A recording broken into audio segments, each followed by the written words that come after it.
Site কনস্ট্রাকশনে মাপজোপ করাটা কি আপনার কাছে কঠিন মনে হয়? মেজারিং ট্যাপ ঠিকমতো পড়তে না পারলে ভুল মাপের কারণে বড় ধরনের সমস্যা হতে পারে। তাই আজকের ভিডিওতে আমরা শিখবো কিভাবে মেজারিং ট্যাপ সঠিকভাবে পড়তে হয়। আমরা যখন সাইটে যাই আমাদের এক জায়গা থেকে অন্য জায়গায় মেজারমেন্ট নিতে হয়, সেটা কলামের হতে পারে, ভীম বা ওয়ালেও হতে পারে। মেজারমেন্ট ট্যাপের প্রথমে আমরা হুক দেখি। এই হুক যেখান থেকে মাপ নেওয়া শুরু করব সেখানে রাখি। যে জায়গা পর্যন্ত মাপ নিতে হবে সেখানে পরিমাপটা পাই।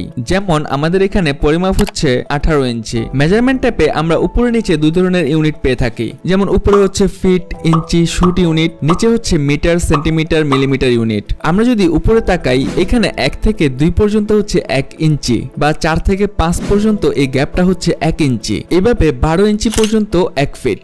আমরা জানি 1 সমান 12 ইঞ্চি বা 12 ইঞ্চি 1 ফিট। একইভাবে 24 ইঞ্চি পর্যন্ত গেলে 24 ইঞ্চিতে 2 ফিট। তাহলে আমরা ফুট ইঞ্চিতে মাপতে পারবো। এখন প্রশ্ন হচ্ছে শুট কি? আমরা জানি 1 ইঞ্চি সমান 8 শুট।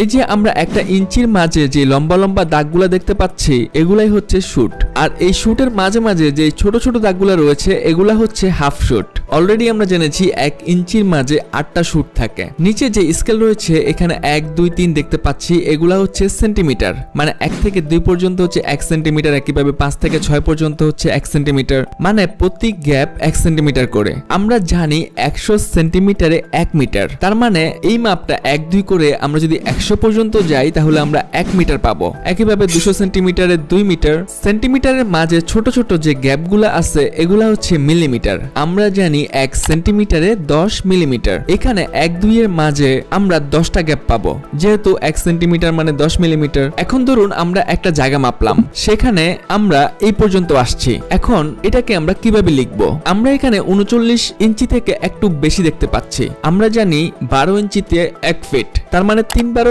36 ইঞ্চিতে 3 ফিট। তাহলে 36 পর্যন্ত আমরা আসলাম। এরপর রয়েছে 37, 38, 39, এই তিনটা হচ্ছে ইঞ্চি। তাহলে 36 পর্যন্ত 3 ফিট, 37, 38, 39 হচ্ছে 3 ইঞ্চি। এরপরে লম্বা লম্বা যে দাগগুলো রয়েছে এগুলো হচ্ছে 1 শুট করে। তাহলে এখানে আমরা দেখতে পাচ্ছি 1, 2, 3 শুট পর্যন্ত রয়েছে। তাহলে এটাকে আমরা লিখতে পারি 3 ফিট, 3 ইঞ্চি, 3 শুট।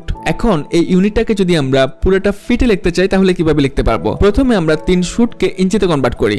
আমরা জানি 1 ইঞ্চি সমান 8 শুট। তাহলে শুট থেকে ইঞ্চিতে কনভার্ট করার জন্য আমরা 8 দিয়ে ভাগ করব, তাহলে পাইতেছি 0.37 ইঞ্চি। তাহলে এখন হচ্ছে আমাদের ইউনিটটা কি? 3 ফিট 3.375 ইঞ্চি। এখন এই ইঞ্চিটাকে যদি আমরা ফিটে কনভার্ট করতে চাই আমরা জানি 1 ফিট সমান 12 ইঞ্চি। তাহলে আমরা 12 দিয়ে ভাগ করব, তাহলে পাইতেছি আমরা ফিটে 0.28 ফিট। তাহলে আমাদের প্রথমে রয়েছে 3 ফিট, আর শুট থেকে ইঞ্চিতে, ইঞ্চি থেকে ফিটে কনভার্ট করে আমরা পুরো ইউনিটটা ফিটে পাইতেছি 3.281 ফিট। এভাবে আমরা আমাদের সাইটে মেজারমেন্ট ট্যাপ দিয়ে মেজার করতে পারি এবং ইউনিটগুলো ইঞ্চিতে, সেন্টিমিটারে, ফুটে, মিটারে বা মিলিমিটারে লিখতে পারি। মেজারমেন্ট ট্যাপ রিড নিয়ে ছিল আমাদের আজকের ভিডিও। আমাদের পরবর্তী ভিডিওগুলো দেখতে চ্যানেলটি সাবস্ক্রাইব করে দিন। আপনাদের যে কোনো মতামত বা মন্তব্য আমাদের কমেন্ট করে জানাতে পারেন। Thanks for watching.